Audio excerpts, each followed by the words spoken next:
안녕하세요. 시대명리학 한별이라 합니다. 오늘 이 시간에는 어떠한 사주조합들이 부사가 될 수 있고 또한 어떠한 사주조합들이 부사가 될 수 없거나 혹은 힘들게 사는 조합인지에 대해 알아보는 시간이 되겠습니다. 자, 그럼 우리 첫 번째는 이 사주를 가지고 봅시다. 이 사주를 보면 갑자년 정묘월 갑진일 무진시에 태어난 여성분이 사주입니다. 사주조합을 보면 갑진일주입니다. 갑진일주에는 인묘가 공망이 되는 것입니다. 그러므로 월지묘목은 공망이 되므로 없는 것으로 봅니다. 따라서 일간이 강약을 년지 자수가 결정하는 것입니다. 간목 일간이 자수년에 51%의 왕기를 가지고 태어난 신강사주가 됩니다. 그러므로 용신은 재관식상이 되고 기신은 인비가 되는 것입니다. 사주원국에는 사업을 표시하는 관성이 없으므로 만신론의 법칙에 근거하여 월간 정화를 명주의 사업을 표시하는 정관으로 보고 또한 배우자 운을 보기도 합니다. 사주원국을 보면 월간 정화 용신이 왕하고 년간 간목이 생존을 받으므로 첫째는 사운이 기라고 둘째는 재성이 용신이라 재물복이 좋아 부자의 명이라 하겠습니다. 정관은 또한 배우자를 표시하므로 능력이 있는 배우자를 만나 혼인운이 기란 명이라 하겠습니다. 만약시 사주원국의 길신이라는 정관이 시간이나 월간에 앉아있게 되면 반대로 좋은 조합이 되지 못하여 객이 떨어져 사업운이 흉하고 혼인운도 흉하게 되는 조합이 되는 것입니다. 그렇다면 저 한별이 이 글을 읽는 독자분들한테 특히는 명리학을 연구하신 분들한테 한 가지 숙제를 내고 싶습니다. 그 숙제 내용은 이 명주가 진짜 부자가 될 수 있는 조건이 무엇인지, 정관이 용신이라서 그런지 아니면 재성이 용신이라서 그런지, 그 외에 어떤 조합으로 되어 부자가 될 수 있는지입니다. 저 한별이 한 가지 히트를 내자면 정관이 용신이거나 재성이 용신이라 부자의 명이 되는 것이 절대로 아니라는 것입니다. 그렇다면 무엇 때문에 이 명조가 부자가 될 수 있을까요? 자, 그러면 다른 사주 하나 더 봅시다. 이 사주를 보면 갑진년 무진월 을사일 을유일에 태어난 남성분이 명조입니다. 사주조합을 보면 을목일간이 진토월의 51%의 약기를 가지고 태어난 종약사주입니다. 어떤 분들은 을목이 진토월에 약하지 않다고 하는데 이런 견해는 착각이라 하겠습니다.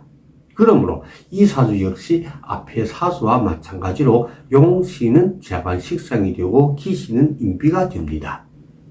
이 사주 역시 월간무토 재성이 용신이고 또한 월지에 뿌리가 깊숙이 박혀있고 일지에 또한 식상이 있어 역술인들이 흔히 말하는 식상상제 조합이라 할 수 있는 것입니다. 그렇다면 이 사주도 재성이 용신이 부자의 명으로 혹은 재물복이 좋은 명으로 볼 수 있을까요? 첫 번째 사주는 재성은 있으나 편재이고 월지에 왕하지 않지만 두 번째 사주는 재성이 정재이고 또한 월지에 매우 왕합니다. 그리고 첫 번째 사주는 식상이 재성과 멀리 떨어져 있어 식상상제 조합이 되지 못하지만 두 번째 사주는 재성과 식상이 인접하여 있어 식상상제 조합이 성립됩니다. 그러므로 어떻게 보면 두 번째 사주가 더 좋다고 보는 역술인들이 더 많을 것입니다. 하지만 실질을 보면 첫 번째 사주를 가진 명조분은 부자이지만 두 번째 사주를 가진 명조분은 일생에 큰돈 한 번 만져보지 못하고 힘들게 사는 분입니다. 그렇다면 이 두 사주의 차이점이 무엇일까요? 그 차이점이란 크게 말하자면 오직 한 가지 조합입니다. 그 이유는 첫째는 두 사주 모두 재관식상이 용신이지만 첫 번째 사주는 재성이 손상되지 않지만 두 번째 사주는 재성이 손상을 받기 때문입니다. 첫 번째 사주는 시주에 재성이 있으므로 비겁이 극을 받지 않지만 두 번째 사주는 재성이 월지에서 년간과 일간 비겁이 극을 받아 수약하기 때문입니다. 두 번째는 첫 번째 사주는 년간 간목급제가 기신작용을 하는 것이 아니라 용신작용을 하는 조합이지만 두 번째 사주는 년간 간목급제가 기신작용을 하는 조합이기 때문입니다. 그러므로 첫 번째 사주는 사분이 길하여 재물운이 좋지만 두 번째 사주는 사분이 흉하여 재물운이 흉하게 되는 조합이기 때문입니다. 그렇다면 두 번째 사주의 운의 흐름을 봅시다.